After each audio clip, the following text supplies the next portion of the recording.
क्या आप जानते हैं कि अंग्रेजों भारत छोड़ो का नारा देने वाला शख्स एक मुसलमान था। मुंबई में पैदा होने वाले यूसुफ मेहर अली ने ही 1942 में सबसे पहले इस नारे का प्रयोग किया। साइमन गो बैक का नारा भी यूसुफ मेहर अली ने दिया था। मुसलमानों ने भारत की आजादी में बड़ी ही क्रांतिकारी भूमिका निभाई। असहयोग आंदोलन की शुरुआत मुसलमानों ने ही की थी।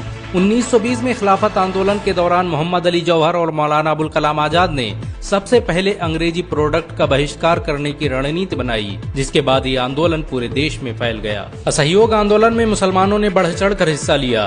भारत के सबसे बड़े शुगर व्यापारी हाजी सबू सिद्दीक ने अपनी शुगर फैक्ट्री पूरी तरह से बंद कर दी। ये फैक्ट्री इतनी बड़ी थी कि इसके जरिए बनाई गई शुगर पूरे इंग्लैंड में इस्तेमाल की जाती थी। बहुत कम लोग जानते हैं कि बाटा कंपनी भी मुसलमानों की थी, जिसे असहयोग आंदोलन के दौरान एक अंग्रेज ने खरीद लिया था। आपको ये जानकर शायद हैरानी हो कि भगत सिंह का केस लड़ने वाला शख्स भी एक मुसलमान था। बैरिस्टर आसिफ अली ने भगत सिंह का केस तब लड़ा जब कोई भी भगत सिंह का साथ देने को तैयार नहीं था। इंकलाब जिंदाबाद का नारा देने वाले हजरत मोहानी भी एक मुसलमान थे। उन्होंने ही भारत की आजादी की रूपरेखा तैयार की थी। इतिहासकारों के मुताबिक 1857 में होने वाले विद्रोह में 50,000 उलमाओं को फांसी दी गई और लाखों मुसलमान सरेआम कत्ल कर दिए गए। 1857 में दिल्ली से लेकर कलकत्ता की रोड पर ऐसा कोई पेड़ नहीं था जिस पर मुस्लिम उलमाओं की लाशें न टंगी हो। मुसलमानों ने ही भारत की आजादी के लिए पहली जंग लड़ी। मैसूर के सुल्तान हैदर अली और उसके बेटी टीपू भारत की आजादी के लिए शहीद होने वाले पहले शासक थे। मशहूर क्रांतिकारी अशफाकुल्लाह खान सबसे कम उम्र में फांसी पाने वाले भारत के पहले व्यक्ति थे।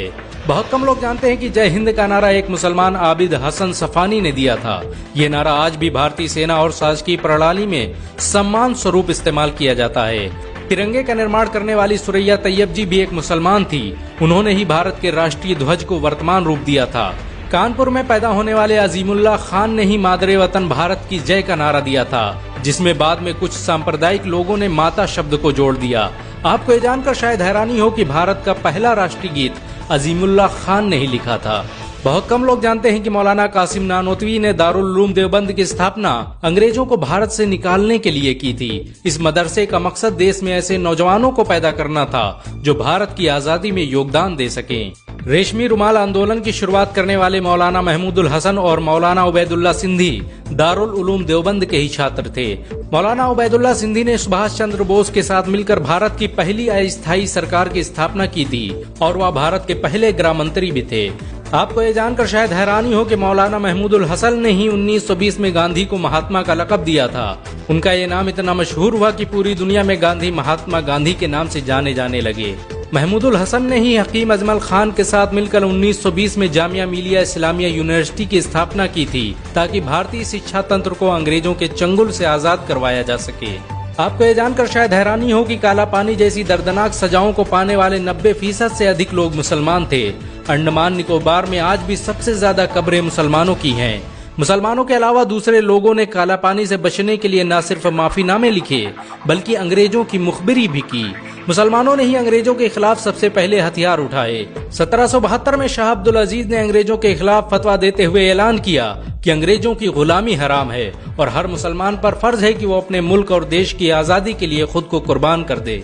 1857 में होने वाले विद्रोह की प्लानिंग एक मुसलमान मौलवी अहमदुल्ला शाह ने की थी। वो भारत के अकेले इंसान थे जिन पर अंग्रेजों ने 50,000 रुपए का इनाम रखा था।